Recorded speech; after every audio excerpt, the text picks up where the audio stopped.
Right, so I wanted to make a very quick YouTube video, possibly on a leg day because again I have a leg day, and I was like, why not just shoot like a small ass YouTube video, possibly about like 10 to 12 minutes long. So in this video, I'm gonna be showing you about 5 different tips during your leg days which you can utilize, which can help you maximize growth. Well, not maximize. A lot of it is probably gonna be my experience as well as some scientific data onto it. Well, the gym doesn't really have lights. A lot of it is probably not gonna have a lot of scientific data backing up. If it will be, it will have some scientific data backing it up, but not to the amount you might expect. Yeah. So first things on the list is whenever you are doing any kind of warm-ups, just make sure it's specific to this muscle temperature. So for example, now I have a leg day, right?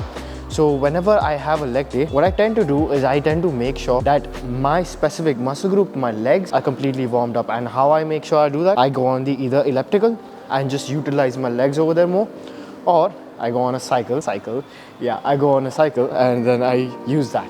So that's one thing which you can definitely do. So essentially, even in the data which we have seen one specific thing, that whenever we have muscle temperature which is at a higher rate, the rate of injury seems to be pretty low. So what we have seen is whenever you're working in like a colder environment, for example, that would be a gym which is fucking blasted with AC, or maybe if you're living in a different country other than the one which I'm living in, you might find yourself in a position where, okay, the temperature in this current given area is too cold. So at that given period of time, the best thing which you can do is just make sure you get yourself on a cycle or like a elliptical or like a treadmill and just warm yourself up. You know, that will just help us make sure that, you know, we are getting into the session warmed up, and we can then safely make sure that we are not going to get injured. That's what the tip 1.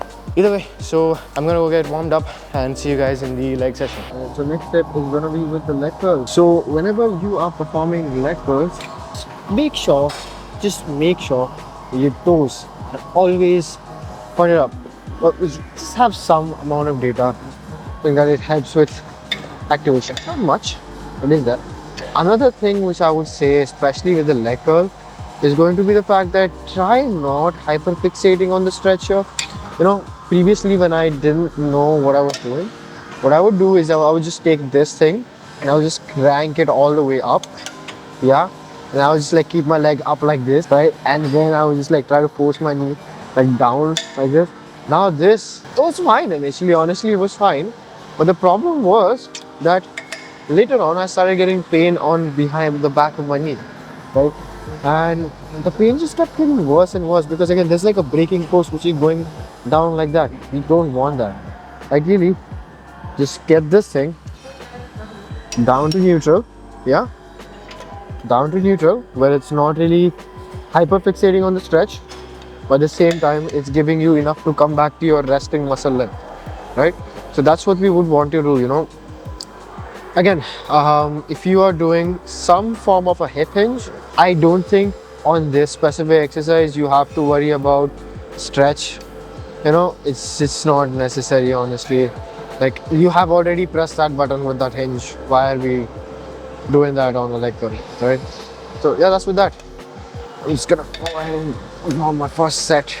I'm gonna see you guys on the next step. Now, you might see one thing, and that is that throughout my leg days, I'm performing the isolations and the single joint and the, you know, exercises which requires less demands first. You might think, why isn't he doing a squat first? Why isn't he doing the stiff leg first? Well, that's for a particular reason, you know. When we are trying to maximize hypertrophy, we are essentially trying to keep those kind of exercises away from the session or in the latter part of the session, because those kind of exercises come with a higher amount of fatigue.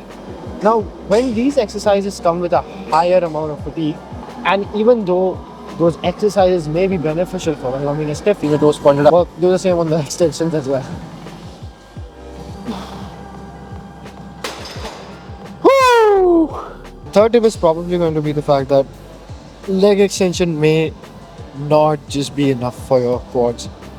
You know, from what I have seen, a lot of science-based lifters, a lot of us think, okay, the leg extension kind of just like targets everything, you know.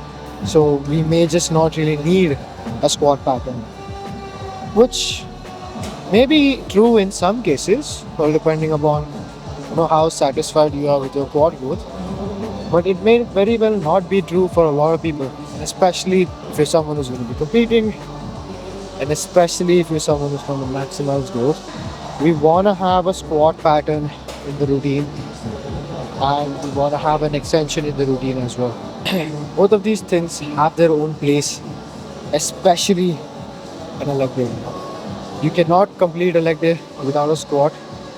I mean, if you can, probably some guys out there will probably like find like a exercise which will bias the vastus pretty well, with the stable variant. If you can do that, you go ahead, man. But like, honestly, from a conveniency standpoint, and as well as specific muscle action point, like specific muscle biasing point, the leg extension is gonna bias a lot of the rec fem.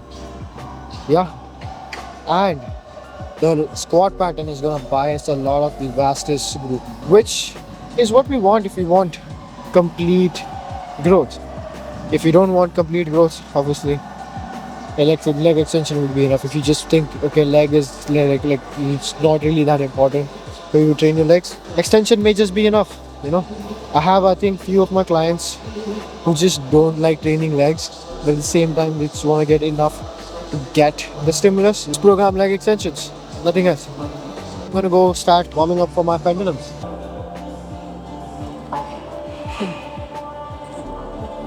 But I don't know what tip is it. I think I'll probably tell me which tip is it. I don't know. My fifth tip for the leg day is going to be the fact that whenever you are performing any kind of squatting pattern, any kind of squatting variation, one thing which you have to make sure you keep in check is the fact that you don't bounce off this shit, bro. You don't bounce off this shit. What we are trying to do is make sure we are able to standardize things in such fashion where in the next session when we come by, we are able to have an objective metric of what the last few sessions were like. If you start with the first rep and you bounce off from the first rep and second rep you control it, it's gonna be very problematic, right? We don't want that.